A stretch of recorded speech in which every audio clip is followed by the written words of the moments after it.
16 km² qui ont été gagnés la semaine dernière, c'est ce qu'annonce l'Ukraine. Donc on voit que ce sont des gains territoriaux qui sont relativement faibles. On va s'intéresser, une fois n'est pas coutume, aux annonces. Parce que ces annonces peuvent sembler contradictoires, en tout cas celles que l'on a entendues ces derniers jours. Et vous allez nous aider à faire la part entre le bon grain et l'ivraie. D'abord, les indispensables de Christophe Carnino.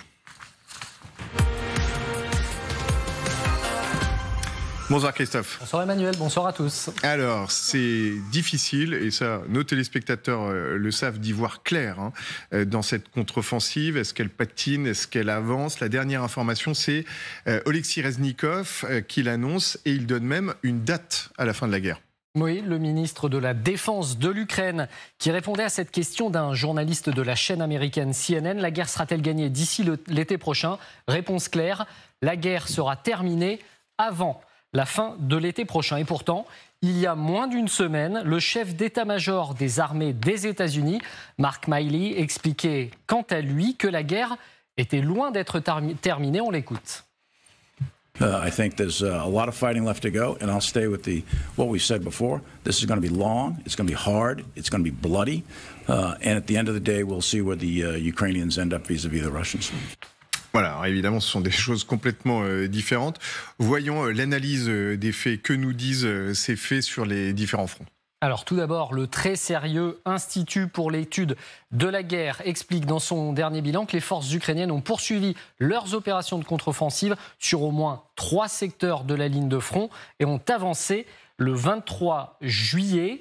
Mais côté carte, selon les données récoltées par un cartographe que nous citons régulièrement dans cette émission Poulet Volant, c'est le contraire et Kiev perd du terrain. Selon son analyse, l'Ukraine perd surtout sur les fronts nord-est, du côté des villes de Svatove ou Lysychansk, avec plus de 26 km² perdus. Dans le même temps, 4 km² ont été gagnés du côté de Bakhmout, mais d'autres pertes ukrainiennes ont aussi été relevées, notamment du côté du sud-est de Zaporijjia, avec plus de 4 km² de terrain perdu.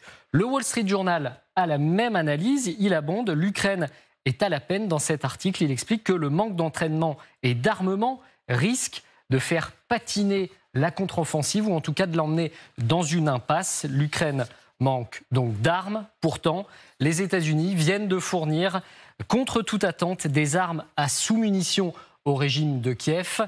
Les Américains qui savaient, cela dit, qu'avant la contre-offensive, et c'est une information du Wall Street Journal, eh bien, ils savaient que les responsables militaires occidentaux, ils savaient que Kiev ne disposait pas de toute la formation ou des armes dont il avait besoin pour déloger les forces russes. D'après le Wall Street Journal toujours, les Américains espéraient que le courage et l'ingéniosité des Ukrainiens l'emporteraient. Merci beaucoup Christophe.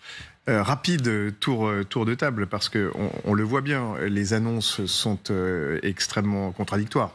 Entre une victoire à l'été prochain et une guerre longue et difficile pour le chef d'état-major, avec votre œil de spécialiste, que peut-on dire aujourd'hui? On est au cœur de l'été 2023. Que peut-on dire sur l'état de cette contre-offensive? Alors, c'est que l'été n'est pas terminé.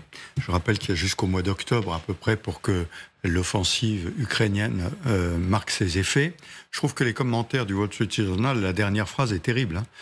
Compter sur le courage et l'ingéniosité pour gagner, c'est assez pitoyable d'en arriver là.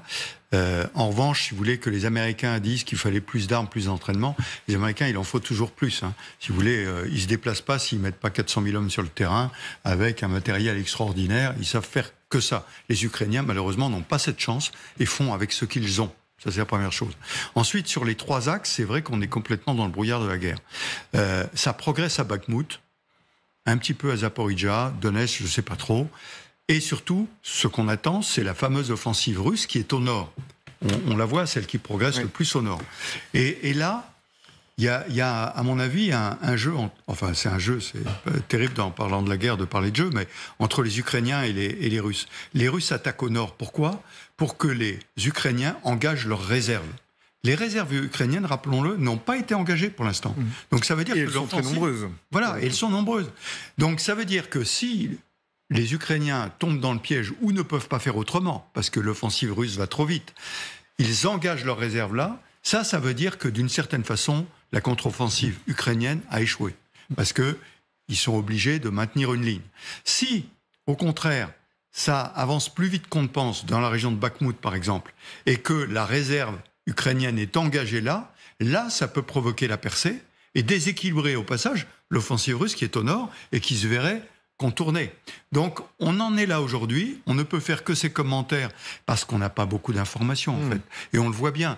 Vous avez deux analyses différentes sur des portions millimétriques sur le terrain. Donc, c'est très difficile à voir. Mais ça nous aide à Je comprendre. dis simplement que ce que dit le chef d'état-major américain ne contredit pas ce que dit Reznikov. Oui, parce que, oui, ça va être dur, difficile, sanglant, on le sait, mais la première phase, on verra au mois d'octobre où on en sera arrivé. Et aujourd'hui, je suis bien malin qui peut dire où on en est. En tout cas, pas de raison de désespérer si on vous entend bien. Vincent Hugeux. Alors, selon Kiev, depuis juin, donc déclenchement de la contre-offensive, en tout cas de ses prémices, à peu près 230 km² au total auraient été reconquis, une trentaine dans le secteur de Barmout et précisément 192 dans la zone sud. Mais je voudrais attirer votre attention sur le caractère un peu spécieux de cette querelle de chiffres. Entre reconquérir 2 km² qui sont défendus avec les dents par un adversaire, où l'on laisse des dizaines de soldats et des cadres, des chefs de section, d'unités, etc. Et reconquérir un terrain qui n'est pas défendu, parce que pour une raison tactique, l'adversaire, il y a une différence abyssale. Et donc, vous ne pouvez pas additionner, comme on dit dans le bon sens populaire, des carottes et des navets. Donc, je veux dire, pour pouvoir affiner et juger de la pertinence de ces divergences, il faudrait savoir précisément quel terrain a été reconquis après une bataille farouche, quel terrain l'a été après le retrait tactique de l'adversaire. Mais sur le constat d'ensemble, et sur ce plateau, on l'a fait dès le début. On a toujours dit ici qu'il n'y aurait pas d'effondrement brutal de l'armée russe, que cette guerre serait longue, coûteuse en hommes et en matériel, et donc là, pour le moment, et avec la réserve émise par le général Trinquant, c'est-à-dire le fait que les Ukrainiens ont encore en réserve l'essentiel de leur potentiel, rien n'est vraiment surprenant. Marina Perevinsiuk. Merci Vincent, vraiment pour rappeler que cette mathématique est absurde. Absurde, en effet, parce que ça ne se passe pas comme ça. Et de toute façon, il y a des temps différents, des opérations différentes. Juste pour revenir, par exemple, vers des offensives que nous avons bien connues en Europe, le débarquement a été précédé par des mois d'autres opérations où il y avait zéro repris. Mais ça a fini par porter ses fruits par la suite. Ensuite, je pense que c'est encore Général Trinquant qui a dit qui a relevé en fait le facteur clé de tout ce qui se passe actuellement. Il y a la Russie qui traite l'offensive ukrainienne si sérieusement qu'elle a engagé toutes ses réserves pour créer une contre-offensive, pour forcer l'Ukraine à engager ses réserves que l'Ukraine n'a pas encore engagées. Donc déjà cela, ça nous montre que la Russie est déjà pleinement engagée, pas encore l'Ukraine. L'Ukraine n'a pas encore été tellement sous pression que pour arriver là. Donc par rapport à cela, maintenant c'est la stratégie de qui gagnera et qui aura plus de succès. Alors, pourquoi ces réserves ne sont-elles pas engagées d'ailleurs? C'est une question naïve, mais parce qu'ils n'ont pas percé. Il faut d'abord qu'ils percent et ensuite il y aura un effet de masse. Oui, parce que l'Ukraine, elle garde les réserves pour la phase de l'offensive, là réellement où on va rentrer. Par ailleurs, pour revenir vers ces mathématiques de kilomètres carrés libérés, il faut comprendre que ces kilomètres carrés sont des kilomètres carrés de lignes d'offensive. En gros, il y a la première ligne qui n'est pas tellement bien défendue, mais qui est très très difficile à franchir. Ensuite, il y a une deuxième qui est très bien gardée. Ensuite, il y a surtout aussi des réserves. Et là, les Russes, ils ont quand même encore ce loisir que de pouvoir amener les réserves là où ça devient très chaud. Les Ukrainiens, ils ne s'avancent pas trop sciemment.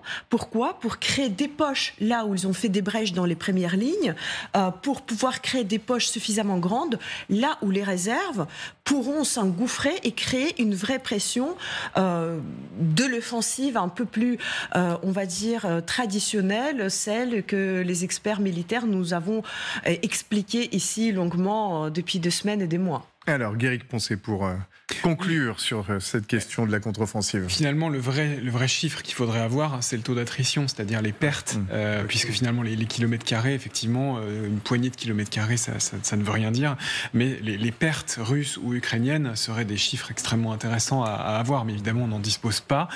Chaque camp garde jalousement ces statistiques-là, puisqu'elles peuvent donner des informations à l'ennemi. Là, aujourd'hui, ce qui se passe, effectivement, c'est que les Ukrainiens testent les défenses, ils essayent, en suivant leur plan ou pas, de voir où ils peuvent passer, et évidemment l'engagement des réserves suivra derrière dans les endroits où ils pourront exploiter une percée, c'est ce qu'on dit dans le vocabulaire militaire, c'est-à-dire de réussir à passer en ayant testé le temps de réaction des Russes, les tactiques des Russes, etc. Donc ça leur permettra d'exploiter vraiment un endroit où ils auront considéré que c'est le moment d'y aller. D'accord, donc on le voit, pardon de le résumer d'une façon un petit peu familière, le plus gros reste à venir. C'est-à-dire qu'il faut d'abord que ce bréchage se fasse avant qu'il y ait, et là on l'imagine, en effet, des centaines de milliers de personnes supplémentaires qui soient engagées. En quelques mots, Général Trinquant. Il y a 60 000 hommes en réserve. Et effectivement, il faut que le bréchage réussisse et que les frappes, alors on en revient à notre sujet antécédent, qui était les frappes dans la profondeur. C'est-à-dire que quand vous détruisez les dépôts les dépôts russes de munitions, de carburant, et ben naturellement la défense s'affaiblit. Donc il faut à la fois taper vers l'arrière pour affaiblir le renforcement de la ligne de défense et en même temps créer le passage pour que la réserve puisse être engagée. Merci beaucoup.